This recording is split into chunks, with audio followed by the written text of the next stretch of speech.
Merci beaucoup à la chorale La Voix des Anges, à Séraphin de Gonzagueville, qui vient nous montrer que ce jour n'est pas du tout ordinaire, puisque les chrétiens du monde, les catholiques du monde célèbrent aujourd'hui tous leurs saints. Bonne fête de tous à vous tous. Eh bien, chers téléspectateurs, celui que nous allons recevoir en invité témoin, lui n'est pas forcément un saint, enfin, pas pour l'instant, mais il a décidé de quitter Abidjan après 16 ans, après avoir exercé dans le domaine de disque jockey pour se retrouver au village. Il s'installe au village et ceux qui vont maintenant s'installer avec moi ici, c'est bien sûr Alissar Zena. Alissar Zena, Méliane Cuny et Dr Philo qui me rejoignent. Bonne fête! Bonne fête! Eh oui! Eh oui! La chorale, on y va, on y va, on y va, on y va. Docteur Philo.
Merci beaucoup, public, de votre présence. Merci, chers téléspectateurs, de nous suivre.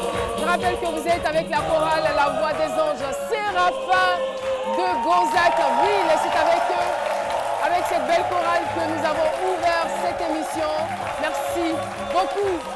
Merci infiniment. Merci beaucoup. Bravo.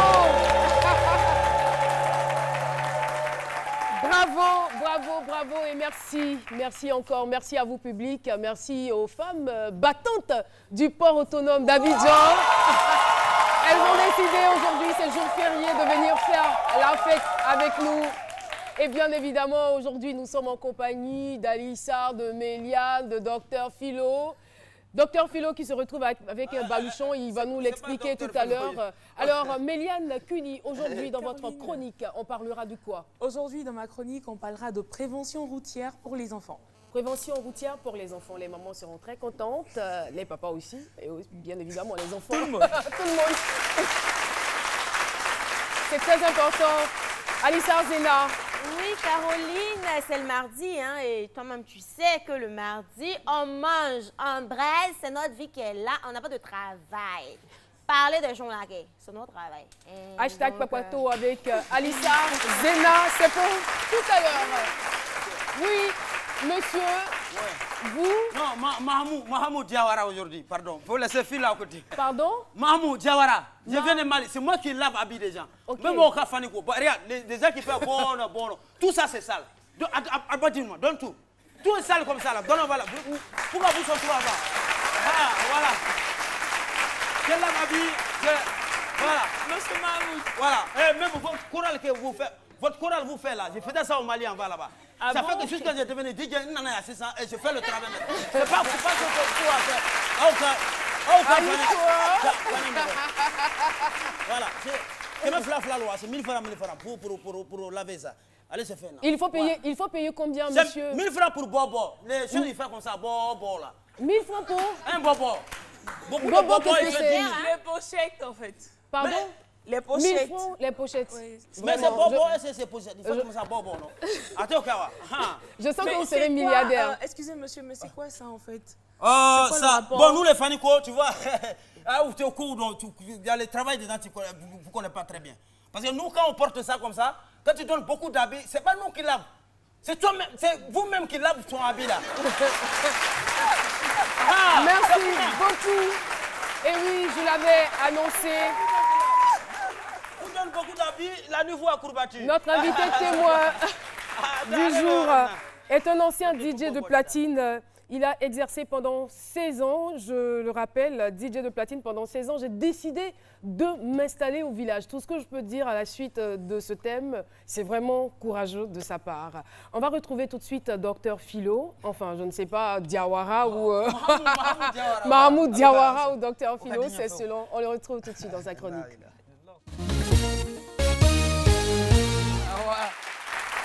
Merci beaucoup. DJ de platine pendant 16 ans, il se retrouve au village, c'est une bonne, c'est très bon. Attendez, monsieur. Mahmoud, il est parti où? Mahmoud est toujours là où il est parti? Mahmoud, bon, c'est spirituel, il est sorti de son corps, mais il y a Philo maintenant qui s'installe. Non, je dis que c'est une bonne chose parce que Abidjan est rempli. Abidjan est rempli. Actuellement, on peut pas circuler. Les gens qui vont au village, nous, on est contents. Comme ça, il y a un peu de vent. Il y a un peu de vent qui circule un peu. Vous allez aujourd'hui à Djamé, les gens sont en embouteillage. On assiste aux embouteillages des véhicules, embouteillages des piétons. Je propose même au gouvernement de faire des feux tricolores spéciales piétons. Comme ça, oui, les piétons vont respecter les feux tricolores et même des ronds-points. Un rond-point prioritaire. Toi, tu es piéton, tu arrives là, tu fais ton rond, tu fais priorité à gauche. C'est important. Abidjan est trop rapide. DJ même, il n'y a plus de place. Quand on a fait les awards de coupé décalé, Bébé Philippe qui chante bien, il n'a pas eu coupe. Mais ce n'est pas quelqu'un qui n'est pas bien connu dans le... C'est miné. Mais le terrain est miné. Franchement, selon vous, pourquoi il n'y a pas eu de trophée? Parce qu'il y a trop de personnes à Abidjan, c'est ça? Non, c'est pas ça. Parce que le milieu du DJ est miné. La nuit, il y a trop de DJ. C'est saturé. C'est saturé. Il n'y a plus de place. Il n'y a plus de place. Donc, c'est une sélection très, très minutieuse. Et c'est le développement. Quand un DJ chante, c'est la culture ivoirienne qui est développée. Oui. Mais il va au village, il fait chant. C'est quoi il fait? La culture. C'est la même culture qui va développer là-bas. Ok. On n'a pas la il pourra transporter. Pour une fois, je suis d'accord avec vous. Transporter le phénomène DJ de la nuit au village là-bas. Au lieu d'organiser ici les soirées ladies, les soirées collant-collé, les soirées boucantier. Mais il peut... C'est le village, c'est la culture. Il peut organiser des soirées. Aubergine? Non, oui, soirée aubergine, ignam pona. Pourquoi pas? Soirée pété-pété. Par exemple. Merci beaucoup, Dr Philo. Que feriez-vous si rien ne marchait pour vous, Abidjan? C'est la question du micro-trottoir. On regarde. Il faut avoir du courage. Croire en ce qu'on fait. Dire que si rien ne marche à Abidjan, c'est un peu difficile parce que tu peux même partir de rien et puis réussir. Mais au cas où rien effectivement ne marchait, il n'y a pas de honte à retourner à la terre. Je ne suis pas né à Abidjan, j'ai un village. Je ferais bien d'aller au village, surtout que maintenant nos villages sont modernisés, il y a tout au village. On n'en vit pas la ville. Donc si rien ne va, si Dieu, je prie mon Dieu que bon, ça va pas, ce qui est sûr, ça va mettre du temps, mais dans un premier temps, je vais au village. Vraiment, ça sera dur, hein, mais il faut bien de retourner au village. Je peux faire un petit champ de manioc, et même banane, ça passe. Avec le courage, surtout que je suis une femme battante. Je vais chez moi au village, je m'en vais faire mon champ de graines, puisque mon papa m'a pas abandonné. Là, j'ai mon village, j'ai mon tout, j'ai tout là-bas.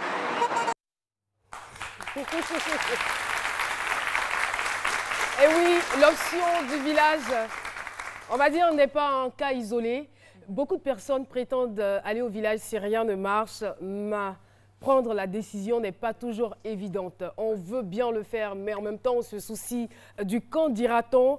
C'est pourquoi nous allons écouter ce témoignage de M. Kassi Ngoran Sabin. Il est ancien disque jockey, il est aujourd'hui cultivateur. On va l'écouter et on le reçoit tout de suite sur ce plateau. Kassi Ngoran Sabin qui nous rejoint sur le plateau. Bonjour, vous allez bien? Merci beaucoup, public de ce midi. Vous allez bien? Très bien, merci. Très bien. Alors, on était impatients de vous recevoir sur ce plateau pour écouter votre témoignage parce que déjà, dans le micro-trottoir, on a entendu beaucoup de personnes dire « Ah oui, moi, si ça ne va pas, de toutes les façons, Abidjan n'est pas mon village. » Mais il y a beaucoup de personnes qui galèrent à Abidjan et qui sont toujours là. Hein.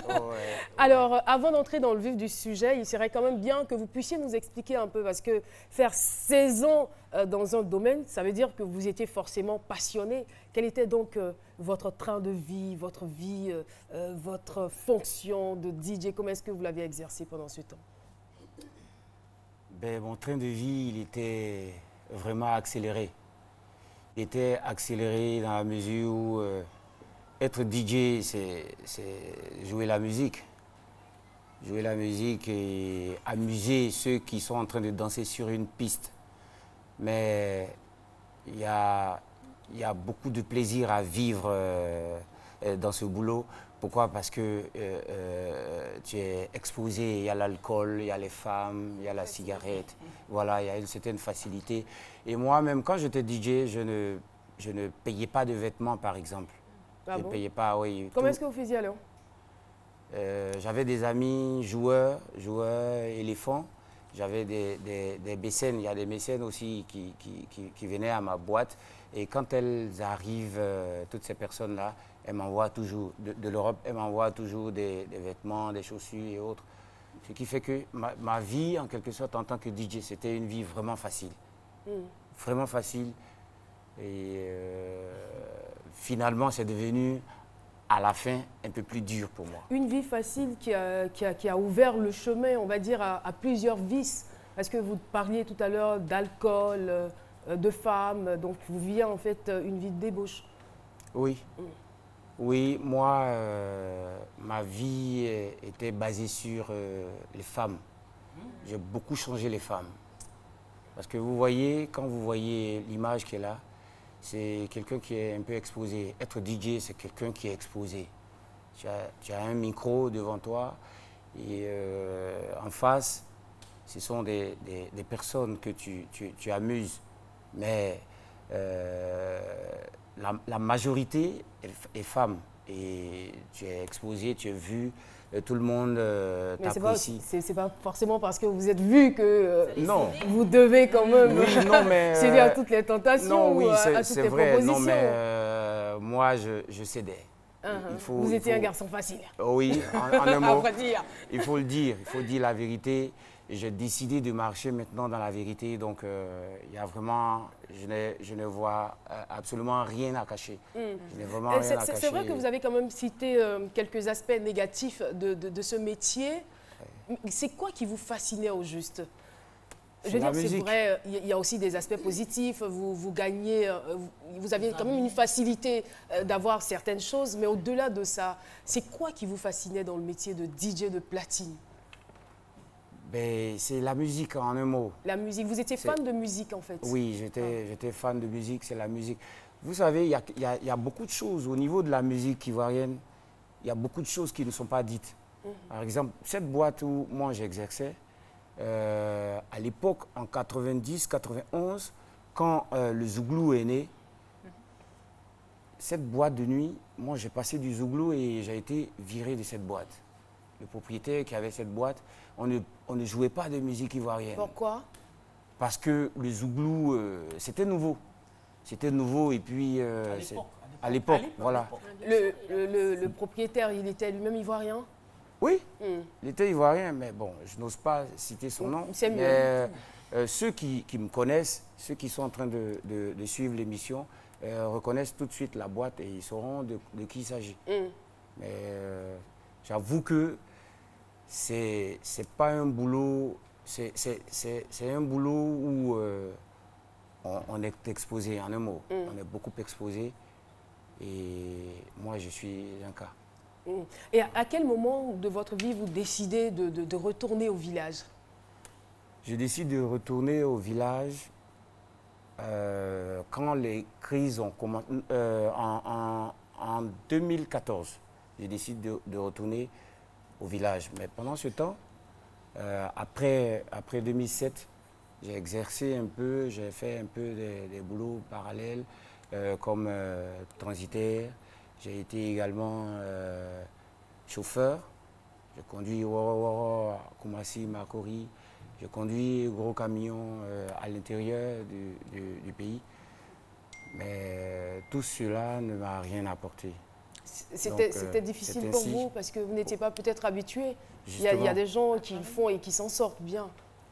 Oui, mais il y a des gens moi, je n'étais vraiment pas disposé à faire ce genre de boulot. J'étais, en quelque sorte, un peu... Voilà, un truc comme ça. Peut-être que vous étiez trop habitué, on va dire, à la nuit, à votre environnement. Vous ne retrouviez pas votre passion, qui est la musique, dans ce que vous faisiez. Donc, ça vous manquait. Mais je veux dire, c'est vrai, vous essayez quelques petits métiers, vous trouvez que ça ne marche pas. Mais c'est à quel moment vous vous dites, franchement, ça ne va plus, il faut que je retourne au village? Qu'est-ce qui s'était passé en ce moment-là? En ce moment, non, mais je cherchais toujours du boulot. Je courais par-ci, par-là, par rapport à certaines personnes qui venaient à ma boîte, qui sont devenues aujourd'hui de grandes personnalités de ce pays. J'ai essayé de les approcher comme je pouvais, mais il n'y a jamais eu de suite. Il n'y a jamais eu de suite. Partout où je passais, c'était vraiment un peu difficile. Donc il fallait que je me retire. Pas un retour au village, parce que moi, le retour au village, c'est le corps qu'on envoie au village. Je me suis retiré. J'ai pas bien compris cette partie-là. Pour moi, le retour au village, c'est le corps qu'on envoie au village. Quand on est en ville, on ne va jamais au village. Enfin, de temps en temps, on y va peut-être pour les vacances, pour voir la famille, pour voir les parents. Souvent même, on n'y va même pas. C'est ça. On attend la mort. On envoie le corps au village. On envoie le corps, juste pour l'enterrement. Voilà. Et moi, j'appelle ça... c'est dans ce cadre précis que je dis que ça, c'est un retour. Un retour, voilà. Mais moi, je n'ai pas fait de retour. C'est comme ça que vous pensiez auparavant? Non. Je dis que moi, le fait que je sois au village aujourd'hui, ce n'est pas un retour au village. Je me suis retiré. Ah, d'accord. Voilà. Vous êtes installé. Voilà. C'est bon? Je me suis retiré au village pour mieux sauter. D'accord. Voilà. Non, pas forcément pour revenir exercer en tant que DJ. En tant que personne. Mais je veux dire que plus personne ne croyait en moi. Plus personne ne croyait en moi. Donc il fallait que je me retrouve au village. Est-ce que vous-même vous croyez en vous? Est-ce que vous aviez espoir en des lendemains meilleurs ici à Abidjan? Non, je ne pense pas. Si, la preuve, je fais la navette entre Abidjan et le village. J'entreprends de petits business par-ci, par-là. Mais ce que j'entreprends au village me sied mieux, je pense. Et quand vous décidez de retourner au village, c'est quoi l'accueil? Lorsque les villageois savent que vous n'êtes pas là juste pour des vacances ou pour leur apporter des cadeaux, qu'est-ce qui se passe? Moi-même, je leur avais dit que j'étais retourné au village pour de bon. J'étais revenu pour réaliser, en un mot. Mais j'avais besoin d'aide. J'ai essayé d'approcher mes cousins, mes neveux et autres. Ils l'ont pas mal pris au départ? Mais justement, j'en viens. Allez-y. Alors, quand je les ai approchés, je leur ai dit, ils m'ont octroyé un lot, un espace pour pouvoir construire une maison où habiter. Alors, j'ai fait signe à certains cousins et certains membres de la famille pour m'aider à nettoyer la forêt. Personne ne s'est décidé à le faire. Donc, je me suis exercé seul. Mais le fait déjà de vous octroyer un terrain, c'est beaucoup, hein? Oui, c'est déjà beaucoup. Mais ça, le terrain, je l'avais déjà Depuis que j'étais DJ. Une sorte d'héritage.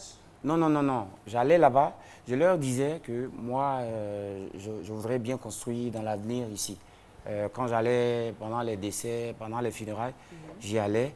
Je disais que moi, j'allais venir un jour construire ma maison. Donc, chaque fois quand j'allais dans l'amusement, dans la causerie avec certains amis, tout, je leur disais que réservez-moi un terrain, réservez-moi un espace parce que je viendrai construire. Mais voilà, justement. La force. Justement, il y a des choses que tu sors de ta bouche. La parole est créatrice. Ben voilà, et puis ça se réalise. Donc, il y a certaines filles avec qui je sortais, même je leur disais, moi, plus tard, je serai dans mon village en train de... Voilà. Et effectivement, je me suis rendu compte que c'est ce qui est arrivé. C'est ce qui est arrivé et... Mais la vraiment, collaboration avec vos frères, vos cousins, avec les villageois, elle est bonne? Non. Au départ? Avec les villageois, oui, mais avec mes cousins et cousines, bon, les cousins surtout, les relations ne sont pas ça. Qu'est-ce qu'elles vous reprochent? Elles ne me reprochent rien, mais seulement que... Qu'est-ce que vous voulez reprocher? Oui, je n'ai aucune dette venant d'eux. Mais malgré le fait que je sois là-bas, avec les petits moyens que j'ai, ils viennent vers moi rien que pour pouvoir en avoir. Alors que moi, je suis vraiment un peu dur dans la tête, je suis un peu sévère. Donc, ah bon? Ouais. Et vous le dites comme ça à l'antenne? Oui, mais je suis sévère envers quelqu'un qui ne veut pas évoluer. Voilà, quelqu'un qui ne veut pas évoluer, moi, je suis très sévère envers lui. Et mes cousins, par exemple, j'ai un ami qui m'a offert. J'ai un ami qui m'a offert une machine à confectionner les briques en géobéton. Donc, j'ai pris un cousin avec qui je dois travailler, tout, mais il a abandonné la machine.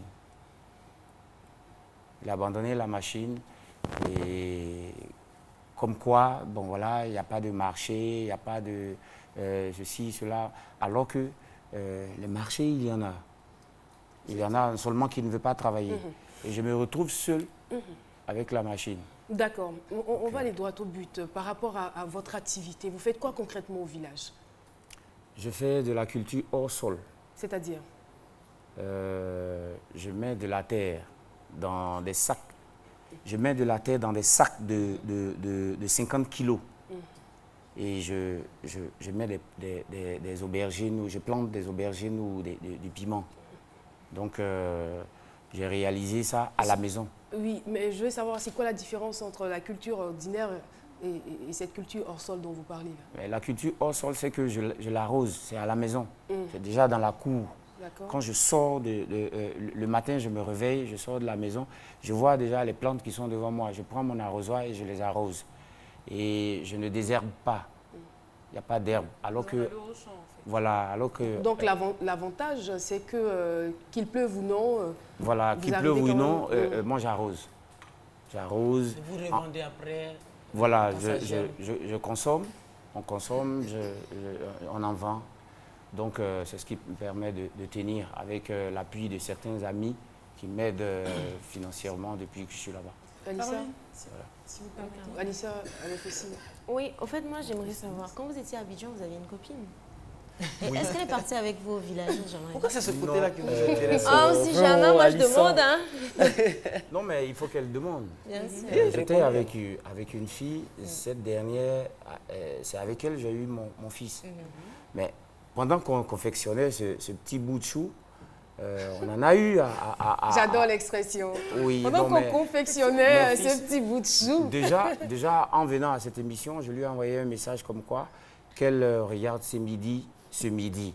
Pourquoi? Parce que je lui ai pas donné de suite. Mais en fait, je lui ai dit de regarder ce midi avec mon fils. Pourquoi? Parce que je tiens énormément à cet enfant. Voilà. Et pendant qu'on le confectionnait, je lui ai dit... la mère de l'enfant. Oui. Pendant... Non, mais écoutez-moi, j'en arrive. pendant qu'on confectionnait cet enfant, je lui ai dit qu'on allait se retrouver plus tard au village. Au départ, puisqu'on est ensemble, il n'y a pas de problème, on accepte. Mais quand la situation est arrivée, je lui avais dit que j'allais me retrouver au village, m'installer et puis lui faire signe. Quand je suis allé au village, elle est allée à Boaké. Donc quand je me suis installé, je l'appelle. Madame dit qu'elle ne peut plus venir au village, que sa place n'est pas au village. Oh là là. Voilà, donc finalement, je me suis retrouvé seul. Et avec, vous voyez, la lue que j'ai, je me retrouve au village. Chaque fois, quand les gens viennent me rendre visite, mais tu n'as pas de femme, tu n'as pas de femme. Et c'est ce que je leur dis. Finalement, ma femme n'a pas voulu venir avec moi. Vous l'attendez, elle, ou vous comptez prendre une femme au village? Non, non, je ne l'attends plus. Je ne l'attends plus, j'attends. Je ne l'attends plus. Vous êtes découragé? Je ne l'attends plus, j'attends mon fils. Monsieur Saba, Voilà. vous êtes sûr que si elle revient, demande pardon et tout, vous allez dire non, vous voulez Non, c'est un homme de caractère, Philo, il a dit. calmez-vous. Et il nous sévère. fait- Très sévère. Très sévère. Monsieur Saba. Non, mais je ne peux pas me prononcer là-dessus sur le podium. C'est l'amour. Parce qu'elle Sur nous, le plateau, je elle ne nous peux pas suit. me prononcer là-dessus. Mais honnêtement, pour tous les petits coups bas qu'elle m'a fait. Bon, d'accord. D'accord. Vous lui avez demandé de vous regarder. Moi, je ne veux pas de problème. Hein. Non, Moi, non, je non, veux non. juste régler des problèmes ici. Ouais. Alors, je veux dire, étant donné que vous êtes au village, je ne sais pas si ça se rapporte toujours ou vous partez, vous vous préparez pour revenir sur Abidjan. Oui, quand je Vous dis, êtes en train de vous reconstruire, de vous oui, refaire pour revenir ou vous avez d'autres projets à développer là-bas? les projets que j'ai à développer là-bas, en fait, c'est pour qu'on m'aide. C'est pour ça que j'ai fait la culture hors sol. Les images sont avec vous. Malheureusement, on n'a pas pu récupérer vos images. Ça passe pas du tout. Mais bon, c'est pas bien grave, on le sait. Alors, je voudrais qu'on m'aide dans ce sens. J'ai un lot. J'ai fait demi-hectare de manioc. Et je voudrais utiliser ce lot-là pour continuer ce que j'ai commencé à la maison. Je voudrais avoir environ 500 à 1000 sacs. À 1000 sacs, soit je fais une culture, soit je choisis du piment. Parce qu'avec ça, le piment, je peux le conserver. Je peux le conserver. Donc, j'ai besoin de moyens. D'accord. On espère que ça va venir. Et puis, vous savez qu'à force de travail aussi, vous-même, vous pouvez générer des moyens. Mais justement, je veux dire, en vendant ce que vous cultivez, puisque vous avez déjà l'espace, tout ça. Et puis, bon, sait-on jamais, peut-être que vos vieux amis, vos vieux potes, ceux qui venaient vous voir dans les bars. Ceux qui venaient me voir à l'époque dans mon bar. J'espère que ce n'est pas un SOS que vous allez lancer. En tout cas, oui, très rapidement, on a pratiquement terminé. À une trouvaille magnifique. Oui, merci beaucoup de suivre et de jeter un coup d'œil de temps en temps sur ma copie. Dire que moi, je vous encourage, vous êtes un homme de caractère, vous êtes DJ, disque jockey, distributeur de la joie. Oui. Vous restez dans ce contexte au village, vous êtes DVD, parce que vous devenez distributeur de vivres doués. Et en même temps, vous dites que si vous revenez à Abidjan, moi, je souhaiterais que vous avez tous les moyens, vous venez assainir le milieu du disque jockey. D'accord. Oui, ça, il peut le faire. Mais j'ai rentré dans les boîtes, sensibiliser les gens pour les... Parce que lui, il est parti parce que le milieu est ça. Il ne peut pas rester là-bas aussi, abandonner les gens dans la saleté. Qu'ils viennent assainir le milieu. En tout cas, je souhaite tout le bonheur pour vous. Et l'argent, vendez tous les produits et puis venez vous occuper de... On te remercie. Est-ce que c'est ton village qui est un peu modernisé? Mon village... Il y a à peu près combien d'habitants? Vous ne savez pas, hein? Non, pas Il y a exactement. quand même l'eau, l'électricité. Oui, il y a l'eau, l'électricité. Donc vous pouvez organiser des petites soirées afin que les jeunes puissent... Oui, mais pour organiser ça, il faut que moi-même je crée cette structure. Il faut que je crée, par exemple, j'ai la machine qui fait les briques en géobéton. Avec ça, je vais, voilà. En tout cas, nous, on vous souhaite bonne chance et puis bon vent dans ce que vous faites. C'est vraiment courageux. Je veux dire, quitter le village parce qu'on sait combien de fois il y a des personnes qui souffrent à Abidjan, qui n'ont même pas à manger, qui n'ont pas de toit. C'est très difficile pour eux. Je veux dire, le retour à la terre est quand même conseillé. Et voilà, c'est une option. Hein. C'est une option. Vous avez fait le choix et aujourd'hui, vous dites que vous êtes épanoui. Oui, c'est le plus important. Parce qu'il n'y a rien de tel, de voir un arbre que tu as planté grandir. Oh là là. C'est vraiment beau. J'imagine. Hein. Merci beaucoup, M. Kassi Ungoran Saba. C'est une très belle conclusion. Merci. Voir un arbre que tu as planté grandir. Et je pense que ça fait un peu la même sensation que lorsque les mamans mettent des enfants au monde. Ça doit faire un truc comme ça. C'est similaire. Un peu quand on confectionne les enfants. Ne dormez pas, allez-y à la gare directement. Et voilà, c'est donc la fin de notre entretien. En tout cas, merci beaucoup pour votre témoignage. N'hésitez pas à nous appeler au 22 01 0000 pour participer à cette émission en tant qu'invité témoin ou encore invité surprise. Justement, parlant d'invité surprise, nous avons quelqu'un qui nous vient tout droit de Lyon. Lyon, vous le savez, c'est la deuxième agglomération de la France. C'est une très, très belle ville dotée, on va dire, de plusieurs attraits touristiques. On en reparle avec ce monsieur. Vous voyez bien l'indice. Ça va se faire après la pub. C'est parti. On veut encore plus de cadeaux. On veut des cadeaux. On veut des cadeaux. Votre souhait est exaucé. Toute la semaine, du 25 au 31 octobre, l'appel vers les numéros Move est cadeau de 15h à 16h. Avec Move, parlez, communiquez, profitez. Move, no limit.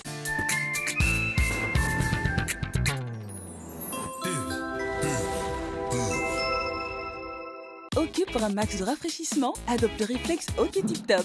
Découvre l'exotisme du parfum tropical, la fraîcheur de l'orange, le bon goût de l'ananas et l'espoir emporté dans un tourbillon de saveurs à seulement 200 francs CFA.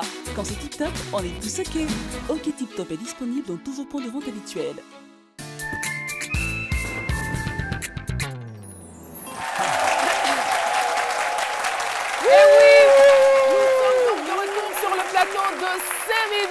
C'est avec joie que nous vous retrouvons pour cette deuxième partie.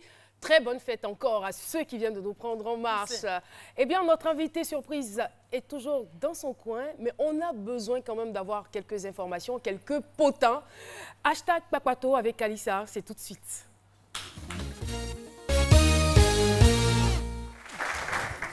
Je suis trop contente d'être là aujourd'hui. Car je reprends mes esprits. Excusez-moi. Eh bien, Caroline, aujourd'hui, on va commencer avec une très bonne nouvelle parce qu'il y a l'un des membres du groupe Kif No Beat qui a eu un bébé. J'aimerais qu'on applaudisse pour ça. Il y a eu un petit bébé. Donc, félicitations à toi. Et on va aller avec The Voice. The Voice et tout ce qu'il y a eu autour de The Voice sur les réseaux sociaux. Mais Kif No Beat, là, c'est lequel? Elwing, il s'appelle. Ah, c'est le numéro 4. D'accord. Alors, et tout ce qu'il y a eu autour de The Voice sur les réseaux sociaux, enfin, il y a eu plein de critiques, concernant Assalfo, qui n'était pas doué, qui ne méritait pas sa place, il ne devait pas être jury. Pourquoi? Sous prétexte qu'il avait débuté avec... tout en étant warrior, au fait, genre les gens Zouglou. Donc, il y a eu beaucoup de critiques. Moi, ça me peine un peu de voir ça parce que le monsieur a tellement fait pour ce pays-là et que vous vous retrouvez là comme ça à le dénigrer, l'insulter pour rien. Si tu es trop fâché là, il faut aller faire The Voice dans ton village. Ceux qui sont fâchés, ils n'ont qu'à aller faire The Voice dans leur village. Le monsieur se débrouille. Il est membre du jury. Oh. Je dis, oh, toi, ça te fait mal pourquoi? Il n'est pas qualifié là, ça te fait mal pourquoi? Il ne se débrouille même plus parce qu'il gagne très bien sa vie. Effectivement, il gagne très bien sa vie. Donc, avec sa fondation Magic System, il a... Toi, ta connexion 200 là, toi aussi, tu vas venir parler. Mais c'est choquant, hein? Et musicalement parlant, c'est une notoriété dans le monde. Alissa, donc, on ne peut pas lui en vouloir d'être un ex-warrior. Il chante juste. Il veut barrer son nom aussi. Non, mais même... Enfin, je l'ai appelé hier, souffrait parce que je l'ai appelé. Voilà. Donc, il me disait comme ça que les talents, en fait, ils ont déjà leur talent. Ils viennent avec leur voix, ça c'est leur talent. Mais il ne suffit pas seulement de les coacher côté musical. Il faut aussi leur montrer qu'il faut persévérer. C'est vrai, c'est pas seulement le talent qui compte. On le dit toujours, il n'y a pas que le talent. Donc, souffrez. Parce que vous allez le revoir encore le samedi prochain. Donc, jusqu'à ce que la saison s'achève, vous allez le revoir. Donc, souffrez, hein. Bon, moi, bon, ben... On part avec Alissa, oui, Caroline. Avant que vous ne poursuiviez, j'aimerais dire comme ça au public d'être un peu quand même indulgent. Je veux dire, on peut faire des critiques, mais de façon objective. Constructive, même d'ailleurs. Oui, mais pas de aller insulter des personnes qui font beaucoup pour la Côte d'Ivoire. En fait, je ne sais pas, parce que à Salfo, en faisant sa musique, c'est vrai que c'est son activité, mais en même temps, il fait plaisir à beaucoup d'Ivoiriens. Et il est aujourd'hui une fierté, donc on ne peut pas quand même salir quand même son image de la sorte. Et quand vous parlez de public, c'est même pas le public, c'est même pas le public. C'est quelques électrons de public. Alissa, vous allez continuer votre c'est quelques électrons. Mais le sujet, il est important. Oui, c'est même pas le public. Chacun puisse se prononcer là-dessus. Il peut chanter Dynamo et il peut chanter ça. Permettez-moi de dire, en fait, on comprend juste que la sorcellerie, c'est pas forcément manger les gens. Ça aussi, c'est de la sorcellerie. C'est une forme de sorcellerie. Dynamo. Okay. Allez, merci. Merci. Dynamo. Alors, force à toi, parce que c'est un leader, au fait, donc c'est normal, les leaders sont toujours persécutés. Hein, donc, suivez mon regard et souffrez. On va partir avec Gervinho Kwasi, tu as mis du temps à comprendre. On va partir avec Gervinho Kwasi qui est dispensé pour 6 mois, fracture au ligament. Donc, Yako à toi, champignon, reviens-nous vite. Et il y a aussi Eric Bailly qui est dispensé aussi blessé. Voilà. On part maintenant avec Go Michel qui a signé pour une nouvelle série avec celui-là même qui a fait trembler président crocodile du Botswana, donc Thomas Ndugol. C'est une nouvelle série. Après, on a Maria Carey et James Parker qui ne sont plus ensemble. C'est un milliardaire, ils ne sont plus ensemble. Et je précise que le milliardaire a jugé la diva un peu trop dépensière. C'est-à-dire qu'elle pouvait dépenser près de 50 millions par jour. Merci. Après, on part avec Niska, ce rappeur français. Pour le moment, on ne se situe pas là-dessus, mais Niska aurait quelque chose à voir dans le braquage de Kim Kardashian. On va prendre cette information avec beaucoup de pincettes parce que rien n'est confirmé pour l'instant. On lui a fait appel au poste de commissariat, mais pour le moment, rien n'est confirmé. Je précise que Niska sera à Abidjan pour un concert dans les jours qui suivent. Après, on a Ciara. Ciara qui nous a annoncé sur les réseaux sociaux qu'elle était enceinte pour la 2e fois. Et cette fois-ci, elle est enceinte de son mari. Donc, je vois Futur ici qui est en train de faire la gueule. C'est tout, Caroline. Merci beaucoup. Alors, nous l'annonçons, nous allons le recevoir tout de suite. Il est adjoint au maire du 7e arrondissement et délégué à la propriété, aux espaces verts, au développement durable dans la ville de Lyon. Monsieur Christophe Amani nous fait l'amitié d'être là sur ce plateau et c'est avec un grand bonheur. C'est avec un grand bonheur que nous le recevons. Et voilà. Merci beaucoup, bonjour. Bonjour. Et bienvenue sur notre plateau. On est vraiment très, très heureux de vous recevoir. Alors moi, ce que je veux savoir, c'est que déjà, je le disais, hein, Lyon, c'est la 2e agglomération de la France avec plus de 59 communes et des habitants estimés à plus d'1,3 million. Et vous êtes à ce poste-là d'adjoint au maire. Être adjoint au maire, ça ne court pas quand même les rues, hein, tout à fait, surtout quand on est africain. On n'est pas très nombreux.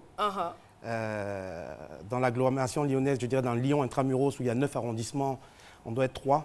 3 afro, moi je préfère dire afro. D'accord. Hein, d'origine africaine, voire antillaise. Ce n'est pas encore une habitude, mais les choses commencent à changer. Et on se rend compte qu'on a une place à occuper. Mais vous, quel a été votre parcours ou ce qui a véritablement joué en votre faveur pour que vous vous retrouviez à ce poste?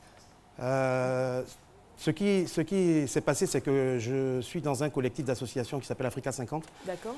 Et on a énormément travaillé à l'occasion du 50e des indépendances. Nous avons posé plein d'actes, des actions qui ont été remarquées. Et lorsqu'il a fallu constituer les listes, le cabinet du maire actuel, Gérard Collomb, sénateur-maire Gérard Collomb, s'est posé la question de savoir comment est-ce qu'on pouvait valoriser ces afros qui réalisent des choses. Donc ils nous ont consultés, ils nous ont essayé de voir ceux qui pouvaient être représentatifs et c'est à ce titre-là qu'on est parti sur des listes. Et comme le scrutin est un scrutin de liste, on a pu être élu. Voilà. Et à côté de cela, vous avez d'autres activités associatives, par exemple Africa 50. De quoi s'agit-il exactement? Alors c'est un collectif qui est né en 2010 puisqu'il s'agissait de célébrer le 50e des indépendances de 17 pays africains. Donc on s'est réunis parce qu'on a le défaut tous de penser que notre pays est le meilleur alors que quand on est à l'étranger, en fait ce qui est important c'est l'Afrique.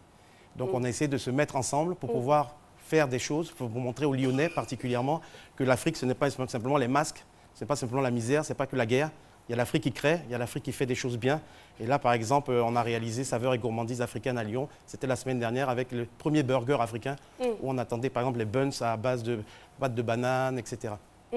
Et est-ce qu'il y a des difficultés que vous rencontrez à ce niveau, la collaboration entre Africains et Caraïbéens? Oui, il ne faut pas se leurrer. On a un souci de... je ne dirais pas de collaboration, d'entente, puisque les Caribéens, pour un certain nombre, je ne dirais pas la majorité, parce que quand on lit Césaire, on lit Frantz Fanon, on se rend compte que ce n'est pas le cas, mais il y a une grande majorité qui pense que nous, les Africains, on est Africains, on est en trop, qu'eux, ils sont plus français que nous, qu'ils ont plus de légitimité sur ce territoire-là que nous. Alors que je leur dis souvent que quand on voit des Noirs marcher dans la rue, on ne fait pas la différence entre le... Ça, c'est clair. On ne dit pas lui, il est Caribéen, parce que ça se voit, il a le nez moins aquilin, les lèvres plus... Mais ça ne crée pas de problème de leadership. Hein. Par exemple, on a le 10 mai qui est la commémoration de l'abolition de l'esclavage sur la loi Taubira. Ils se pensent légitimes de la question en disant souvent on les a vendus.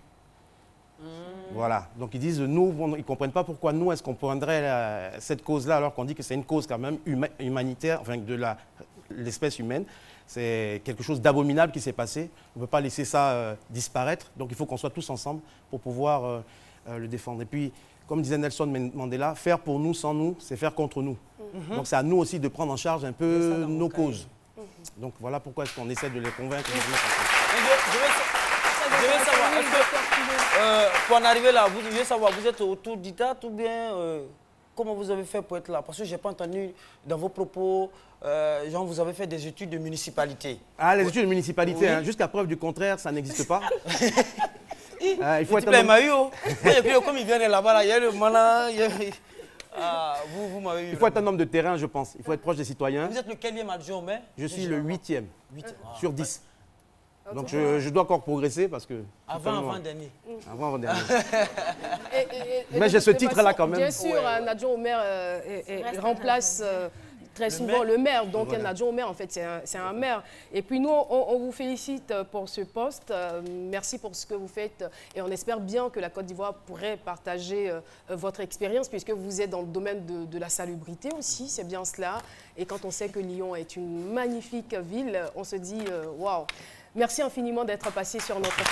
Merci beaucoup. Et c'est avec ces ovations qu'on vous raccompagne, Monsieur Christophe Amani. Vous transmettrez donc nos salutations à tous les Lyonnais qui nous regardent et aussi à tous les Français qui nous regardent en ce moment. Merci beaucoup. Merci.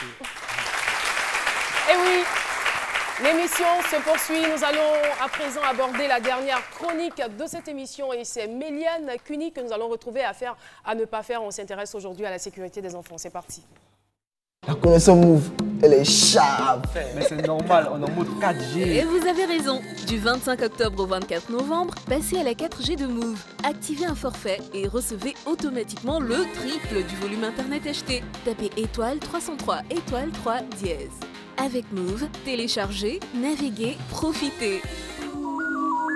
Move, no limit. Caroline, je disais à l'entame de cette émission qu'on allait parler de prévention routière pour les enfants.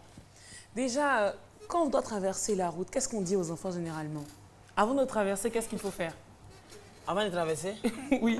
Ah, ça dépend de quel enfant. Comment ça dépend de quel enfant? Ça dépend quand vous sortez avec votre enfant ou pas. Et moi, je ne sors pas avec la mienne. Généralement, on leur dit regardez à gauche et à droite avant de traverser. C'est ce que je voulais dire exactement. Et justement, cette consigne-là est valable seulement pour une voie à sens unique. On leur dit regardez à gauche et à droite pour une voie à sens unique. Mais lorsqu'on a une voie à double sens, excusez, mais dites aux enfants... Regardez de part et d'autre. Non, pas de part et d'autre. Regardez à gauche, puis à droite. C'est-à-dire, l'enfant regarde à gauche, il avance, puis à droite pour avancer. Sinon, s'il regarde à gauche et à droite, il fait à gauche, droite, il n'a rien vu, il court. Bon, ce n'est pas le véhicule qui vient dans l'autre sens. Ensuite, lorsqu'on marche avec nos enfants, il faut qu'on prenne l'habitude de les mettre sur le trottoir. Quoi? Oui. Non, non, pas dans le sens de prostitution. Ah, ne vous inquiétez pas. Ne vous inquiétez pas. Prostitution. Attends, vous deux, franchement, vous êtes complémentaires. Trottoir. Parce que moi, j'avais pas compris. Ah, enfin déposer au trottoir. Prostitution, franchement. Pour traverser, au fait. Non, oui, pour marcher avec les enfants, mettez-les sur le trottoir. On a des parents qui mettent les enfants. Voilà, Lisa a compris. Vous les mettez sur la route et c'est dangereux. Ensuite, lorsque vous marchez avec les enfants, il est préférable d'avoir les voitures en face, pas dans le dos. C'est pour ça qu'on vous demande de mettre les enfants à gauche. Si vous avez les voitures qui viennent en face, vos enfants seront toujours à gauche. Alors, les enfants qui me suivent, lorsque vous sortez avec papa, maman ou tata, dites « Maman, je dois être sur ta gauche, sur le trottoir. Et il faut toujours faire l'effort quand même de tenir les enfants par la main parce que les enfants sont très imprévisibles. Oui. À tout moment, ils peuvent aller dans tous les sens. Et les enfants courent généralement pour traverser. On ne court pas pour traverser la route. Nous, souvent, quand on s'arrête au trottoir, on dit à l'enfant, c'est du pain, il faut courir. Ensuite, les panneaux de signalisation pour indiquer les établissements scolaires. Il ne faut pas les mettre devant l'école, juste devant l'école, parce que la personne qui vient tout de suite, s'il est en plein, il ne verra pas. Le conducteur ne verra pas, en fait. Donc, il faut les mettre à plus d'1 mètre avant l'établissement, de sorte à ce que la personne puisse ralentir. Mais il y en a qui mettent, l'école est là, ils mettent devant la porte de l'école, attention école. C'est ce qui est fait en ce moment, d'ailleurs. Ça, c'est dangereux. Il est quitté à 80 km à l'heure, le temps qu'il arrive devant l'établissement pour freiner, c'est trop tard. Oui, il faut mettre dos d'âne. Il faut prendre soin de nos bébés. Donc, il faut prendre soin de nos enfants parce que c'est l'avenir de demain. Donc, voici quelques actes à faire et à ne pas faire pour permettre à vos enfants de grandir intelligemment. Merci beaucoup, Méliane Cuny. J'espère que vous avez pris bonne note. J'espère que vous avez pris du plaisir à être en notre compagnie. On va inviter à nouveau notre chorale, la chorale La Voix. Les anges, c'est ça? Les anges de la voix Séraphin. Ou c'est plutôt la voix des anges Séraphin. Voilà, j'y suis. On va se repositionner, on va chanter ensemble, souhaiter encore une très bonne fête à nos téléspectateurs et se dire au revoir. C'est reparti. On n'oublie pas de saluer à nouveau les femmes du port autonome, les femmes battantes du port autonome d'Abidjan qui ont été avec nous durant cette émission. Merci beaucoup. On se retrouvera dès demain pour un autre numéro de C'est Midi. J'espère que vous avez été très heureux d'être en notre compagnie. Restez sur RTI 1, c'est la seule chaîne qui rassemble. Au revoir.